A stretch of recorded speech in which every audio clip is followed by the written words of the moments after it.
우리 매월 첫째 주일은 성찬 주일이기 때문에 예배가 11시에 준비 찬양 없이 바로 합니다. 그래서 여러분 꼭 기억하시고 첫 주에는 11시까지 오셔야 됩니다.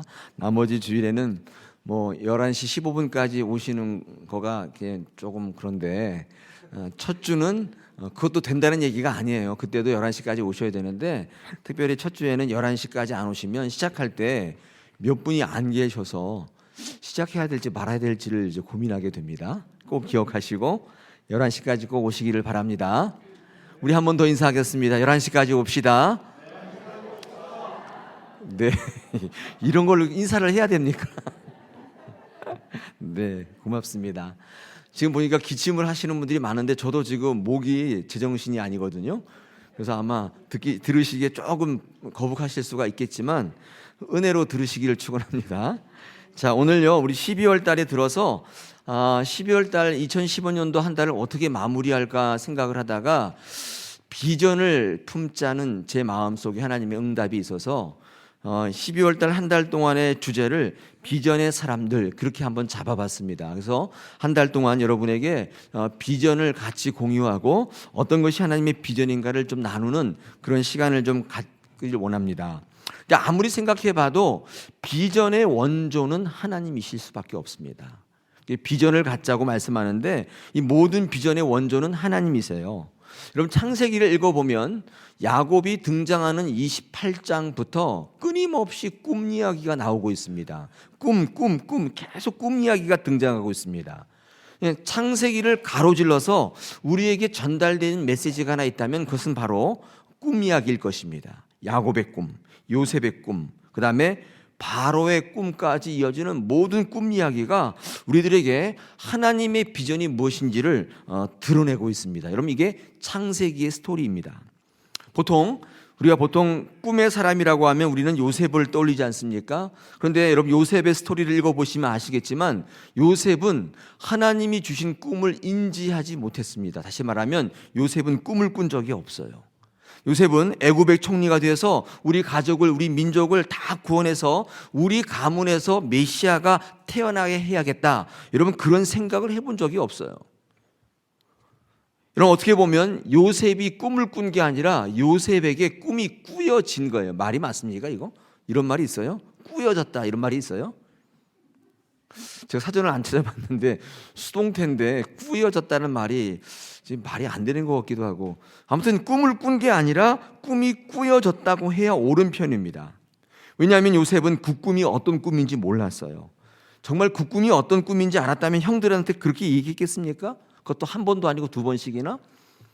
창세기 37장 7절에 보니까 내 곡식단이 형들의 곡식단에게 절하더이다. 이거 지금 멍청한 짓이죠. 이거 죽겠다는 얘기입니다. 근데 또 두 번째 9절에 보니까 창세기 37장 9절에 보니까 해와 달과 11별들이 자기에게 절하더이다. 또 한술 더 떠가지고 해 달까지 끄집어 들었어요. 해 달은 누구예요? 어머니 아버지까지. 그래서 완전히 미움을 받자고 작정을 했습니다. 사실 이게 어떤 꿈인지 알았다면 이 요셉은 좀 신중했겠죠. 근데 무슨 꿈인지를 몰랐어요. 그 당시 이 꿈이 요셉에게 꾸여질 당시만 해도 개꿈이었다고요. 여러분 우리는 이 요셉의 꿈에서 배워할 점이 있습니다. 그게 뭐냐면 꿈이 무엇이든지 간에 꿈을 꾸게 하신 하나님을 의뢰하는 거예요. 전적으로 신뢰하는 거예요. 여러분 그것만 배우시면 돼요. 사실 그 꿈은 여러분 꿈이 아니에요. 하나님의 꿈이란 말이에요. 여러분 하나님의 꿈이 사람들에게 나타나는 외적인 형태가 어떤 거냐면 비전이 있는 사람들의 외적인 모습이 뭐냐면 하나님 신뢰이고 하나님 순종으로 나타나는 것입니다. 꿈이 어떤 꿈이 있든지 간에 여러분 꿈을 꾸는 사람은 별로 없어요. 그 꿈이 하나님의 꿈이기 때문에 하나님에 대한 전적인 신뢰와 전적인 순종의 모습으로 나타나는 것이 꿈의 사람이고 비전의 사람입니다. 할렐루야. 사람들은요 보통 자기의 꿈과 비전을 스스로 정합니다. 그리고 그것을 자기 인생의 목표로 삼아요. 자기의 성취욕으로 삼는다고요. 여러분 그것으로 자기 삶의 이유를 만듭니다. 그걸 자기의 꿈이라고 하고 비전이라고 말하는 사람들이 참 많습니다. 여러분 그것이 정말 비전입니까? 우리가 입은 삐뚤어져도 말은 정확히 해야 돼요. 여러분, 그건 꿈이 아니라 그것을 우리는 야망이라고 부릅니다. 말은 똑바로 해야 되죠. 하나님은 그걸 우리에게 꿈이라고 주신 적이 없어요. 여러분이 스스로 만들고 스스로 설정한 것뿐이고 여러분 그것을 가지고 매여 사시는 겁니다. 하나님의 꿈이라고 함부로 갖다 붙이면 안 돼요. 그건 여러분의 야망입니다. 비전은 하나님이 주신 것입니다. 하나님이 준 꿈이고 그것이 비전이에요. 김동호 목사에게도 야망과 비전이 다릅니다. 제게도 야망이 있습니다. 저는 늘 하나님의 비전과 야망을 구분하려고 노력하고 있습니다. 여러분, 이것은 끊임없는 목회의 과제이기도 합니다. 늘 하나님께 물어야 돼요. 이게 하나님이 주신 비전인지 제 개인적으로 설정한 야망인지 물으셔야 돼요.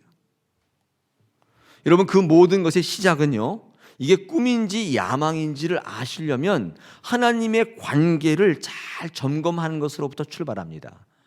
그러므로 우리가 하나님의 비전을 이야기하기에 앞서서 우리는 하나님의 관계를 먼저 점검하셔야 돼요. 그것을 먼저 배워야 하고 그것을 먼저 논해야 됩니다. 오늘 요셉에게서 배워야 할 것은 바로 이 점입니다. 요셉에게 나타난 꿈은 요셉의 꿈이 아니에요. 하나님의 꿈입니다. 그 꿈이 요셉에게 나타날 수 있도록 요셉은 어떠한 삶을 살았는가를 우리가 배우시는 겁니다. 그 가운데 여러분 힌트를 얻으시고 비전의 사람, 꿈의 사람이 꼭 되시기를 축원합니다. 할렐루야. 이 해가 다 가기 전에 하나님이 내게 주신 비전이 뭔지를 확인하는 그런 귀한 시간 되시기를 바랍니다. 첫째, 하나님의 관계를 점검하시는 여러분 되시기를 원합니다. 여러분, 하나님과의 관계가 어떠세요 요즘? 하나님의 비전을 지금 말하기에 앞서서 지금 제가 이 관계를 먼저 이야기하고 있는데 이 먼저 언급돼야 될 부분이에요. 한번 묻고 싶어요. 여러분에게 하나님과 친하세요? 친밀하십니까? 뭐 못할 말 할 말 다 드러내놓고 이렇게 말하실 수 있는 사이예요? 네, 별로 아멘 소리가 없는 거 보니까 그렇지 않으신가 봐요. 하나님과 소통이 잘 되고 있습니까? 아니면 일방적이에요? 아니면 양방적입니까? 여러분, 오늘 이 관계를 좀 점검하시는 게 이 한 달 동안 비전을 이야기하기에 앞서서 필요한 것 같아요. 하나님의 관계가 소원하다면, 소통이 없다면 하나님의 꿈과 비전을 여러분 인생 가운데 이야기하기는 힘들 것입니다. 여러분이 스스로 설정한 야망을 쫓는 사람이에요. 지난 시간에 파랑새 얘기를 했죠. 파랑새를 쫓는 거예요. 자, 요셉과 하나님과의 관계는 어떠했을까요? 여러분, 오늘 그것을 기준으로 여러분의 삶의 기준을 삼기를 원합니다. 그 첫 번째, 하나님과의 관계를 점검하실 때 첫 번째 기준이 뭐냐면 하나님의 말씀의 민감성입니다. 말씀이 얼마나 여러분에게 민감하시는가, 여러분 그것을 한번 점검해 보시길 바랍니다. 디모데전서 4장 2절에 이런 말씀이 기록되어 있어요. 자기 양심이 화인을 맞아서 외식하는 거짓말하는 자들아. 자기 양심이 화인을 맞았다, 그렇게 성경은 기록하고 있거든요. 여러분, 이 양심이 화인을 맞은 이유는 하나님과의 관계가 떨어졌다, 그런 표현인데 왜 이렇게 됐냐면 하나님의 말씀이 들어가지 않기 때문입니다. 하나님의 말씀에 민감하지 않기 때문이에요. 하나님의 말씀이 들어가서 민감해지고 예민해지면 반드시 죄를 알아보게 돼 있습니다. 여러분, 죄를 알아보면 바늘 도둑에서 멈출 수 있어요. 양심이 살아있기 때문이에요. 하나님의 말씀에 민감성과 예민성이 있으면 죄의 욕심으로 말미암아 치욕적인 사망에까지 안 가도록 만들어줘요. 말씀이 없으면, 여러분, 민감성이 없으면 화인을 맞게 돼요. 무뎌져요. 이 말씀으로부터 거룩한 삶이 시작되는 것입니다. 말씀을 저버리면 마음의 마비가 일어납니다. 그래서 하나님의 말씀이 들어가야만 마음이 따뜻해지고 움직이고 그 말씀이 부드러워지는 것입니다. 말씀이 없으면 강팍해지고 완악해져요. 주변에 많은 분들 가운데 화를 자주 내시는 분들은 대부분 100%라고 할 수는 없지만 대부분 말씀이 없는 분일 경우가 많아요. 말씀이 들어가면 내 마음이 어떻게 돼요? 뜨거워져요. 뜨거워지는 게 좋은 거예요. 여러분, 뜨거워지는 건 다른 말로 면역이 있다, 그렇게 표현하거든요. 여러분, 몸이 차가우면 면역력 떨어지는 거 아시죠? 몸을 뜨겁게 하셔야 돼요. 이게 여자분들은 특별히 뜨뜻한 데 앉으셔야 돼요. 네. 처음 듣는 얘기입니까? 네. 그리고 몸을 이렇게 따숩게 하셔야 몸에 면역이 있어요. 면역이 있어서 몸이 열이 있어야 면역이 있지, 몸이 차가우면 면역이 없다고요. 이 신앙의 영역도 똑같습니다. 내 마음이 심령이 뜨거워야 이게 신앙적 영적인 면역이 있는 거지, 마음이 싸늘해요, 차가워요. 그걸 성경에서는 강팍하다, 완악하다 그렇게 표현하는데, 이런 그런 분들은요, 내 마음이 완악하고 강팍한 것으로 끝나는 게 아니라 수시로 공격하는 사단의 공격에 면역력이 없어요. 엠마오로 가는 두 제자를 다룬 성경 본문 누가복음 24장 32절에 보니까 이런 말씀 기록되어 있습니다. 그들이 서로 말하되, 여러분 그들은 이제 엠마오로 가는 두 제자입니다. 그들이 서로 말하되 우리에게 말씀하시고 우리에게 성경을 풀어 주실 때에 우리 속에서 마음이 뜨겁지 아니하더냐. 두 제자가 엠마오로 가는데 예수님을 만났거든요. 부활한 예수님을 만나서 서로 이야기하면서 가는데 어떠한 증상이 있냐면 마음이 뜨거워지더라는 거예요.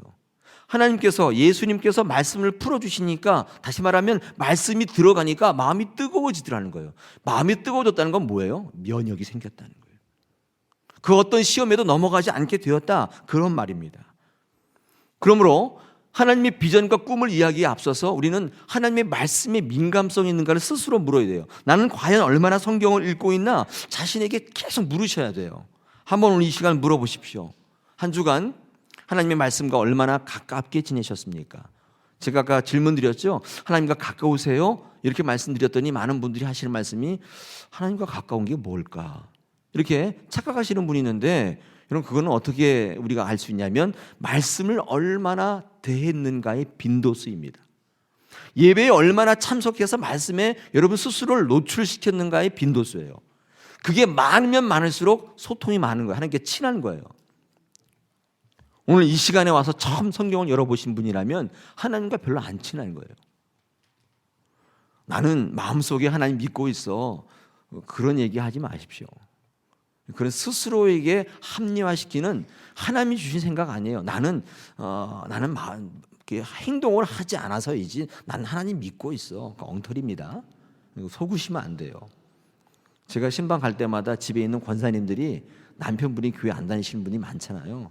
그럼 항상 그런 얘기예요. 우리 남편은, 우리 집 남자분은요, 교회는 안 다니셔도 하나님 믿고 있어요. 그런 새빨간 거짓말이 어디 있어요. 네. 스스로가 스스로에게 위안하시는 거죠. 마음에 그건 이해는 할 수 있지만 그런 일은 없습니다. 하나님 말씀을 얼마나 접하는가에 따라 하나님의 친밀도가 결정이 되는 거예요. 이런 말씀을 잘 대하시길 축원합니다. 여러분 그래야 하나님의 비전이 여러분 가운데 임하기 시작하는 거예요. 야망이 아니라.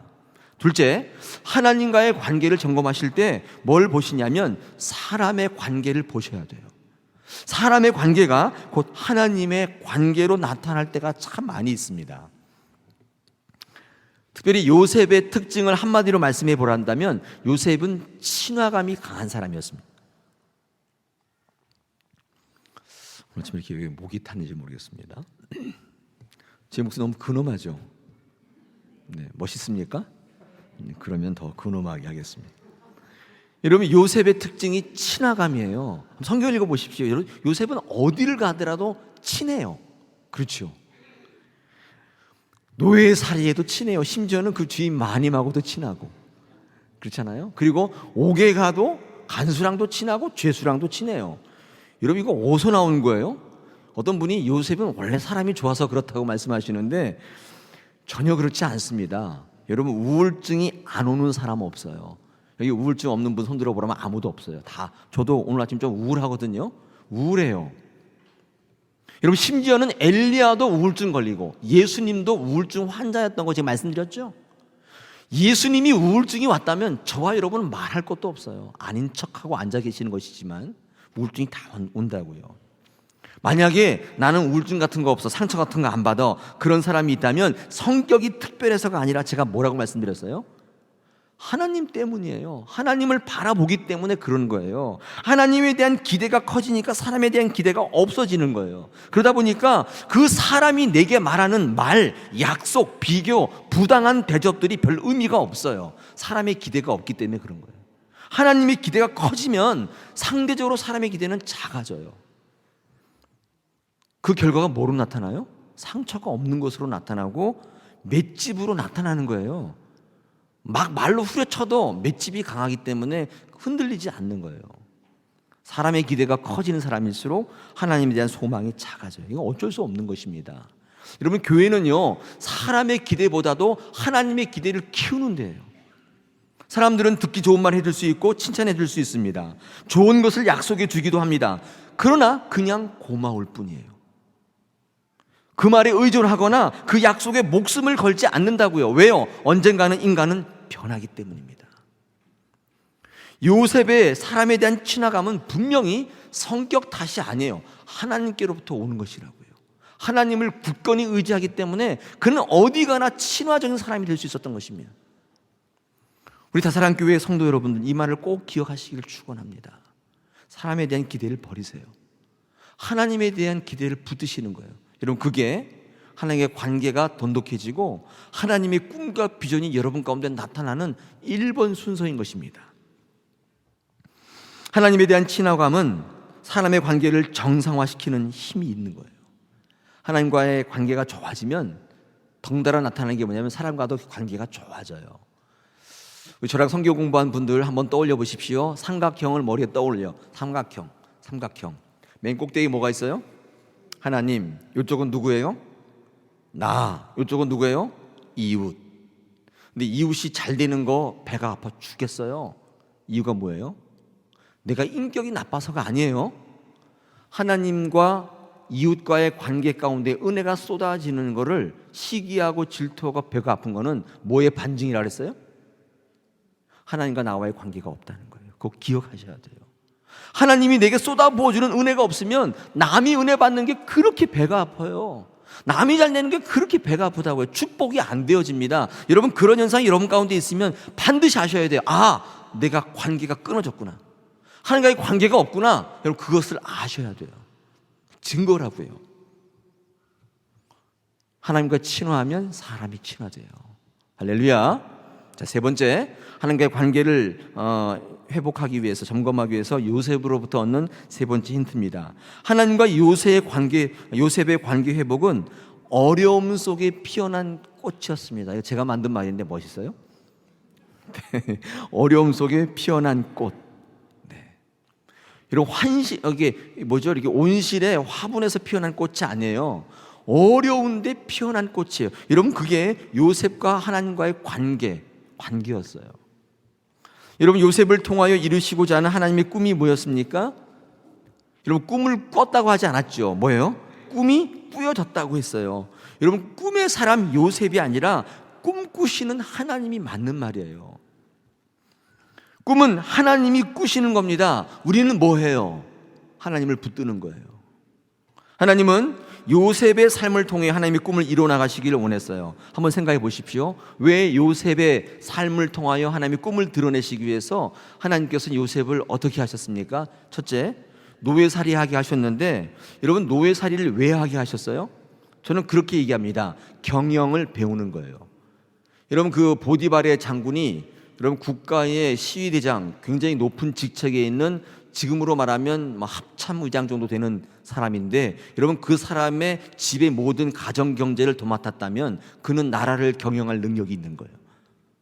피터 드러그라고 하는 사람이 있어요. 경제학의 아버지라고 부르는 분이 그 책에서 그렇게 얘기했습니다. 50명을 경영해 본 사람은 나라를 경영할 수 있다 그랬어요. 몇 명이요? 50명. 저도 나라를 경영할 수 있겠습니다. 저희 교회는 더 이상 얘기 안 하겠습니다. 네. 여러분, 왜 감옥에서 요셉을 썩게 만드셨어요? 이유가 뭐예요? 감옥에서 정계의 거물들을 만나게 하셨잖아요. 정치를 배우게 하셨는데, 생각해 보십시오. 감옥에는 시간이 많잖아요. 지금 거기 술 맡은 관원장, 떡 맡은 관원장들이 들어왔는데, 그 사람들은 장관급이잖아요. 장관급인데 어떤 정치적 이유로 들어왔어요. 그럼 거기서 할 게 없잖아요. 그럼 뭐 해요? 시간이 많으니까 요셉이랑 얘기하는데 정말 돈으로 살 수 없는 이야기들을 배우는 거예요. 정치 뒷이야기, 앞이야기, 옆이야기 다 들으면서 야사정사를 다 들어요.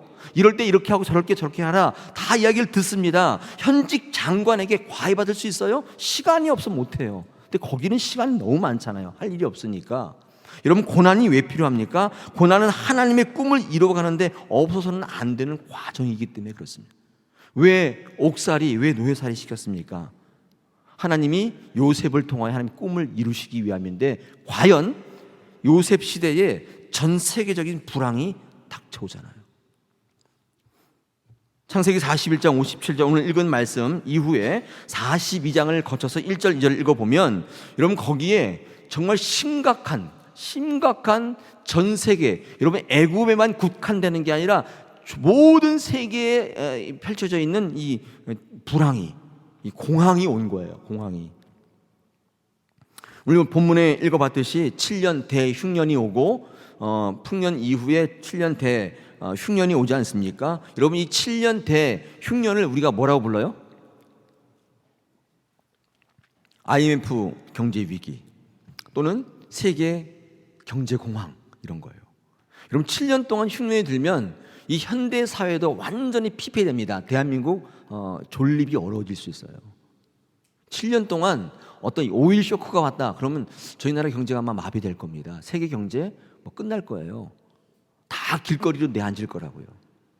여러분, 이 7년의 대흉년은 그냥 읽으니까 7년 흉년이네 이렇게 여기게 되지만 세계적 공황이 왔다고 이해하셔도 됩니다. 여러분, 이게 왔는데 요셉이 지금까지도 야곱의 품에 안겨서 채색옷 입고 있었다면 여러분, 이 위기 관리가 되겠습니까?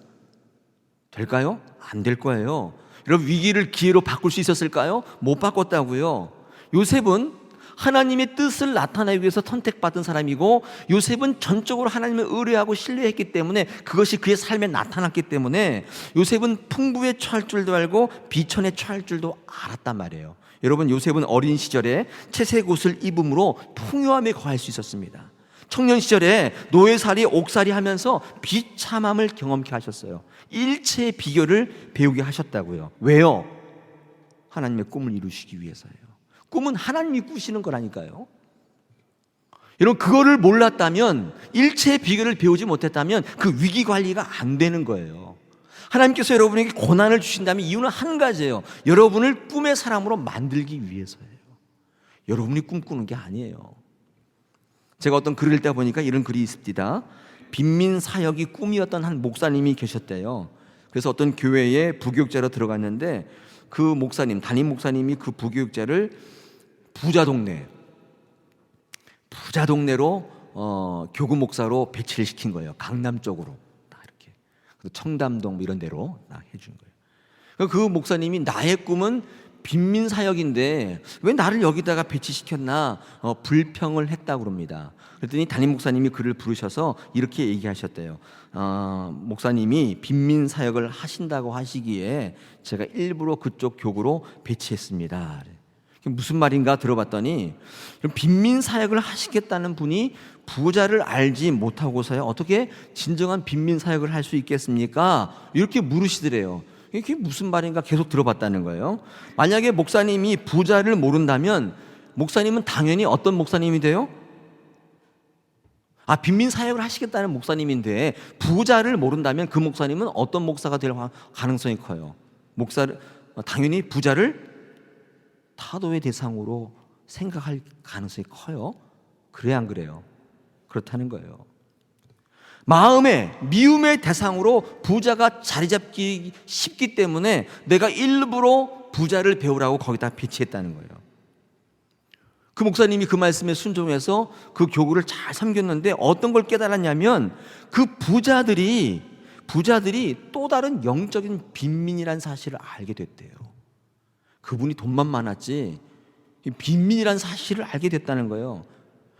빈민 사역을 하는 결정적인 계기가 됐고, 더 귀한 거를 깨달았는데 그게 뭐냐면 정말 빈민들 있지 않습니까? 그분들의 깊은 상처는 생활의 궁핍함도 아니고 사회의 냉대도 아니고 다른 게 아니라 부자에 대한 증오라는 걸 알게 됐다는 거예요.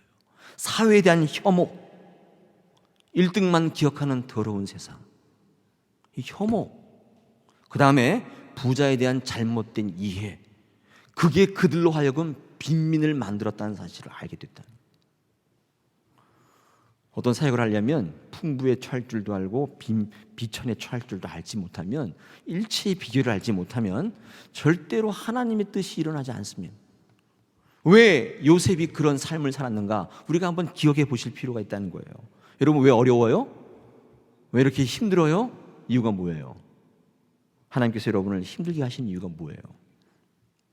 그래서 하나님께서는요, 여러분을 하여금 지금 어렵게 만드시고 풍부에 처할 줄도 알고 빈핍에 처할 줄도 알게 만들어 가시는 중에, 왜요? 하나님의 뜻을 이루시기 위해서, 하나님 비전이 여러분의 삶을 통해 나타나시기 위해서요. 만약에 그 목사님이 정말 부자를 알지 못했다면 지금 어딘가에 부자를 증오하면서 저 사람을 타도해야 된다 그러면서 몽둥이를 들고 길거리에서 지금 날치고 있을지도 몰라요. 이런 기독교의 개혁은 타도하는 게 아닙니다. 뭐예요? 본질로 돌아가는 거예요. 말씀으로 돌아가는 겁니다. 그래서 하나님께서는요, 아나니아를 바울의 안수자로, 사도 바울이 다메섹에서 예수님 만났을 때 눈이 멀었잖아요. 그 사람의 안수자로 누굴 보냈다고요? 아나니아를. 이유가 뭡니까? 아나니아가 그렇게 항변하잖아요, 예수님에게. 왜 하필 접니까? 그 바울은 예수 믿는 사람 잡아주던 사람인데 그거 쌤통 아닙니까? 그냥 내두면 안 됩니까? 이런 마음이 있었는데 그 아나니아를 뽑아다가 바울의 눈을 뜨는 안수자로 보낸 이유는, 사람에 대한 편견을 가진 그 아나니아가 절대로 하나님의 지도자로 쓰임 받을 수가 없기 때문을 아셨기 때문이에요. 왜 요나를 니느웨의 구원의 선포자로 세우셨습니까? 마찬가지예요. 구원받지 못하는 민족이 있다는 민족에 대한 편견을 갖고 있는 요나를 더 이상 하나님의 일을 맡길 수가 없었기 때문이에요. 그를 세우기 위함이라고. 사랑하는 여러분, 하나님의 말씀으로 충실하십시오. 하나님께서 여러분에게 겪게 하시는 그 일들을 통해서 하나님의 비전을 발견하시기를 바랍니다. 하나님께서는요, 그런 사람을 들어서 하나님의 꿈을 이루시고 하나님의 비전을 만드십니다. 여러분, 우리 교회에 하나님 비전이 있을까요? 있어요, 없어요? 누구를 통해서? 저와 여러분을 통해서. 분명히 하셔야 돼요. 저와 여러분의 야망을 통해서가 아니에요. 요셉에게 나타났던 그런 하나님의 꿈들이 그의 현실을 통해서 나타났듯이 그것을 통해서 하나님의 꿈을 이루어 나가십니다. 여러분, 여기 보십시오. 자리가 많이 비어 있죠. 셀 수도 없이 많이 비어 있습니다. 그렇죠? 여러분, 이거 어떻게 채울까요? 제가 어떤 목사님의 글을 읽다 보니까 그런 말씀을 하십니다. 그 목사님도 어떤 교회에 부임을 했는데 너무 사람들이 없더라는 거예요. 도심지 한복판에 있는 교회인데도.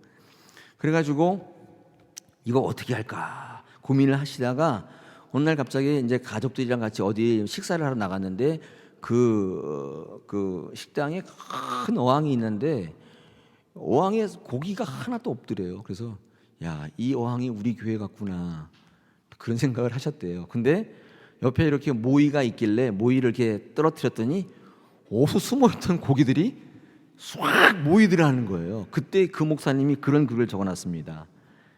물고기에 밥을 줘보라. 그 제목이 그거예요. 그랬더니 어떻게 해요? 무지하게 모이더라는 거예요. 먹을 게 있으면 모이는구나. 그걸 아셨대요. 여러분, 산상보훈이 뭔지 아세요? 오병이어가 뭔지 아세요? 오병이어의 기적. 여러분, 그 광야에도 먹을 게 있으면 장정 5천 명이 모이는 거예요. 광야에도 여러분, 장소가 중요하지만 절대적인 게 아닙니다. 먹을 게 있다면 오는 거예요. 여러분, 스스로가 이 교회에 먹을 게 있도록 만드셔야 돼요. 여러분, 밑에 가면 먹을 게 많이 있어요. 빵도 있고 커피도 있고. 점차 이 퀄리티를 높일 거예요. 정말 맛있다. 근데 그런 것만 있으면 되겠습니까? 교회가 교회가 무슨 식당이에요? 뭐가 있어야 돼요? 영적으로 먹을 게 있어야 돼요. 여러분, 다사랑교회가 만약에 사람들이 모이지 않았다면 이유는 한 가지입니다. 먹을 게 없는 거예요. 먹을 게 없는 거예요. 사랑하는 여러분, 우리 교회는 불경기가 오히려 기회입니다. 내실을 귀하기만 하면 불경기가 오히려 기회가 될 수 있어요. 여러분, 먹을 것을 마련하면 됩니다. 비전은 불경기 때 생기는 거고 비전은 오히려 불경기를 돌파하는 돌파구입니다. 하나님께서는 우리에게 그 문제를 말씀하고 있어요. 사랑하는 여러분, 우리 교회 오니까 먹을 게 좀 있습니까? 있어요? 예. 여러분 먹을 게 있어야 모여요. 기근이 있어야 모이는 겁니다. 여러분 이 야곱의 가족이 이 애굽의 궁궐에 요셉을 기점으로 싹 모이게 된 이유가 뭐예요? 기근 때문이에요. 먹을 게 거기 있기 때문이에요. 기근이 없으면 절대로 모이지 않습니다.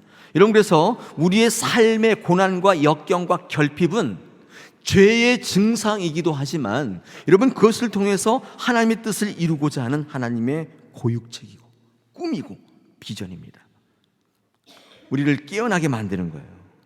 우리를 이렇게 세우는 것입니다. 자, 마지막으로 네 번째로 요셉이 하나님의 꿈을 이룰 수 있었던, 하나님께서 그에게 꿈을 나타나게 했던 그 하나님과의 관계의 마지막입니다. 여러분 그것은 뭐냐면 요셉은 꿈의 사람이기도 했지만 치열하게 현실을 살아낸 사람입니다. 여러분 그것을 기억해 주시기를 축원합니다. 여러분 요셉은 꿈의 사람이 아니라 원래 더 얘기하면 치열하게 현실을 살아낸 사람이에요. 꿈은 하나님이 꾸신다니까. 우리에게 주어진 현실 가운데에 치열하게 사셔야 돼. 여러분 그게 여러분의 꿈이 나타나는 것입니다. 여러분 성령이 임하면 꿈과 비전을 주시지만 여러분 성령이 꿈과 비전을 주실 때 나타나는 동반된 현상은 현실을 죽이지 않습니다. 현실이 동반해요. 가짜가 주는 거, 마귀가 주는 야망은 현실을 귀찮게 여겨요. 여러분 주변에 꿈이 많은 청년들이 있지 않습니까? 그 청년들은 늘 꿈만 얘기해요. 내가 어디 가면 뭐 하겠다, 내가 이렇게 하면 뭐 하겠다, 유학 가서 뭐 하겠다. 여러분 꿈을 얘기하지만 여러분 꿈과 현실은 굉장히 괴리감이 있어요. 여러분 그렇기 때문에 꿈과 현실은 친하지 않아요. 꿈은 현실을 미워한다고요. 꿈이 많은 사람일수록 어떤 사람일 가능성이 크냐면 현실 도피하고 현실을 외면하는 사람일 가능성이 커요. 그것은 꿈 아니에요. 그것은 욕망이에요. 야망이라고요. 하나님이 주신 꿈은 현실과 반드시 같이 갑니다. 여러분 요셉이 위대한 이유는 꿈꾸는 사람이었지만 꿈으로 끝나는 게 아니라 치열한 오늘을 살아낸 사람이기 때문이에요. 이게 위대한 거예요. 꿈과 현실은 안 친하다니까요. 요셉처럼 꿈이 있는 사람은 현실을 미워해요. 여러분 이런 말이 있습니다. 어떤 여자가 이상향 남자반을 그리는 그런 여자가 있다고 칩시다. 여러분 그래서 보통 남자 같은 경우는 눈에 들어오질 않아요. 이상향이 있기 때문에. 여러분 손을 봅니다. 미팅을 나가요. 여러분 딱 보면 알잖아요. 딱 보면 아니야. 딱 한눈에 딱 알아보죠. 레스토랑에 딱 들어서는 순간 저기 앉아있는 사람 딱 보면서 저 사람이 아니기를. 근데 불행하게도 뭐예요? 그 사람이에요. 네, 그 사람이잖아요. 항상 그렇잖아요. 여러분 그 여자분이 그 만남을 귀하게 여길까요? 그 이상향 때문에 만남을 하찮게 여겨요. 그는 늘 남자가 없어요. 왜요? 이상향은 이상향이라고요. 무의미하게 만듭니다. 모든 만남이 무가치한데 그 이유가 뭐냐면 아이러니하게도 이상형 남자 때문이에요. 교회도 마찬가지입니다. 이상향 교회를 가지고 있는 분들이 있어요. 그 이상 때문에 모든 교회를 하찮게 여겨요. 교회 정착하지 못하고 충성하지 못해요. 늘 떠돌이같이 다녀요. 여러분 예수님께서는요 살아계신 하나님 그 자체였죠. 할렐루야. 요거는 좀 아멘을 크게 하셔야 되는데 다시 한번요. 예수님은 살아계신 하나님입니다. 할렐루야. 네. 그런데 외적인 모습은 뭐였어요? 사람이었잖아요. 성경에 뭐라고 되어 있냐면 예수 그리스도는 그 안에 하나님을 담고 있다. 그렇게 성경은 말씀합니다. 요한복음 14장 10절로 여러분 보십시오. 거기에 하나님을 품고 있는 사람이 예수 그리스도였습니다. 여러분 하나님을 품고 있다는 건 뭐냐면 모든 걸 다 할 수 있는 능력이 있는 분이에요. 여러분 그런데 예수님은요, 예수님의 삶을 보면 치열한 현실을 사셨어요.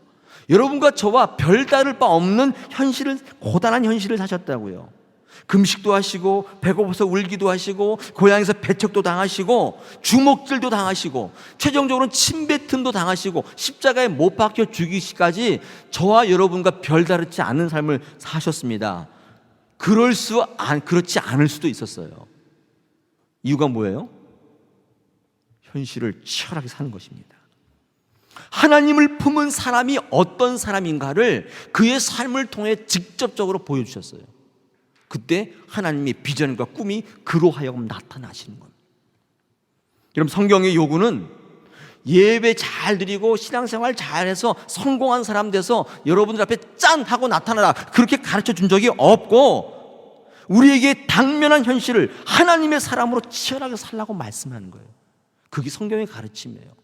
많은 분들이 사람들 앞에서 창피해서, 이건 뭐 창피해서 뭐 잘 돼가지고 목에 힘주고 나타나려는 거를 신앙적인 성공이라고 여기는 분들이 있는데, 여러분 그것은 자기의 야망이라니까, 꿈이 아니에요. 비전이 아닙니다.